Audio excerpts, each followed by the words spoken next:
Welcome back to the Explainer. Today, we're literally stepping into the lab to follow the exact protocols of Dr. Chem for a seriously cinematic experiment in DNA restriction analysis.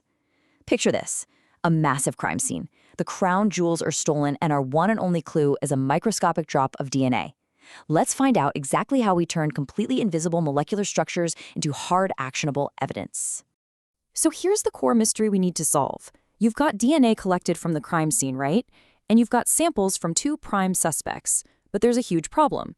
In a micro test tube, these samples all look exactly the same. We're talking about entirely indistinguishable clear liquids. So how on earth do we distinguish identical-looking DNA samples when we literally can't see their genetic sequences? Now, you might be thinking, hey, let's just trigger a chemical reaction and call it a day. Well, not quite. Even after being cut by restriction enzymes, the DNA fragments remain totally mixed in solution, completely indistinguishable from one another. We still can't see those unique differences with the naked eye. We absolutely need a physical way to sort them all out. To kick off this investigation, we've got to bring in our primary tools, restriction endonucleases. Basically, think of these as microscopic molecular scissors.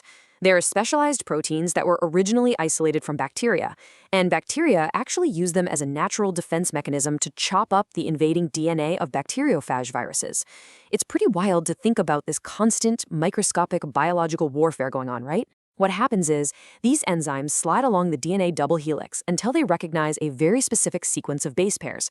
Once they find it, they chemically separate, or cut, the DNA right at that exact arrangement. It's fascinating when you really look at how these enzymes work. Take BAM-HI, or EcoRI, for example. They don't just cut straight across the DNA. Instead, they leave these overlapping, jagged pieces that we call sticky ends. But then you have an enzyme like HAT3, which creates perfectly clean, flat cuts, aka blunt ends. And here's the real kicker. Because every single person's overall DNA sequence is unique, these microscopic scissors are going to cut each suspect's DNA into a completely unique set of fragment sizes.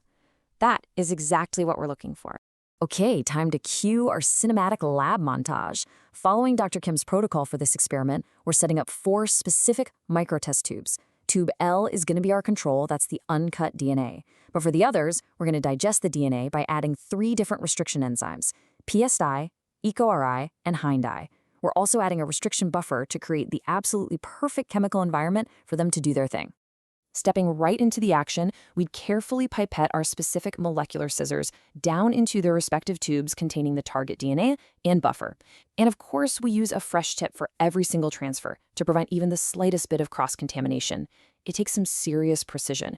We are literally dropping these microscopic tools right into our crime scene evidence. Next up, those raw ingredients need to actually physically meet, so the tubes go onto a vortex mixer.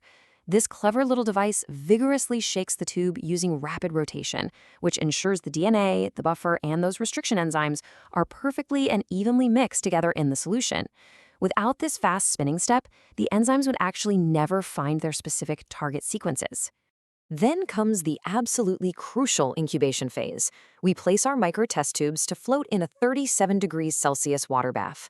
Now, why 37 degrees? Well, that's human body temperature, which makes it the absolute optimal heat for these specific enzymes to function at peak capacity. We leave them hanging out there for about 30 minutes. This gives the enzymes the time they need to hunt down their specific palindromic sequences and make those incredibly precise cuts. So once those 30 minutes are up, our DNA has been successfully digested into thousands of microscopic fragments. But wait. Remember our earlier problem? They're still floating totally invisibly in that clear liquid. How on earth do we actually see the unique cuts? Well, imagine a strainer with tiny pores that allow small particles to move through it really quickly. That's essentially what we're building. We use an agarose gel, which has a texture pretty similar to gelatin, to act as our microscopic sieve. To really bring Dr. Chem's vision to life, we have to follow a super precise process known as gel electrophoresis. First things first, we add a loading dye to our digested samples just so we can track their progress. Then, we carefully pipette those samples into the tiny little sample wells formed at one end of the agarose gel. After that, we apply a direct electric current right across the gel chamber. And finally, we stain the gel so the DNA itself actually becomes visible. Let's talk about the physics that make all this possible because it's so cool. Because DNA has a negatively charged sugar phosphate backbone, it reacts incredibly predictably to electricity. The second we turn on that electric current, the negatively charged DNA fragments are strongly repelled by the negative cathode where they were loaded, so they're actively drawn right through the gel toward the positive anode at the far end. In fact, the term electrophoresis literally means to carry with electricity. Now, as the DNA gets pulled by the electricity, this agarose gel matrix acts like a really dense obstacle course. Because of this, the migration rate is inversely proportional to fragment size. Basically, the large DNA fragments get all tangled up in the matrix and move way slower, so they stay closer to the sample wells. The small DNA fragments, on the other hand, just slip right through those microscopic pores and travel much further down the gel in the exact same amount of time. And finally, we reach the grand reveal. We expose the stained gel to ultraviolet light. The DNA, which is bound really tightly to our fluorescent stain, absorbs that UV energy and re-emits it as this brilliant, glowing orange color. What we end up seeing are distinct bands perfectly sorted by size. It is amazing. We've literally transformed an invisible drop of liquid into a unique molecular barcode, a highly precise DNA fingerprint.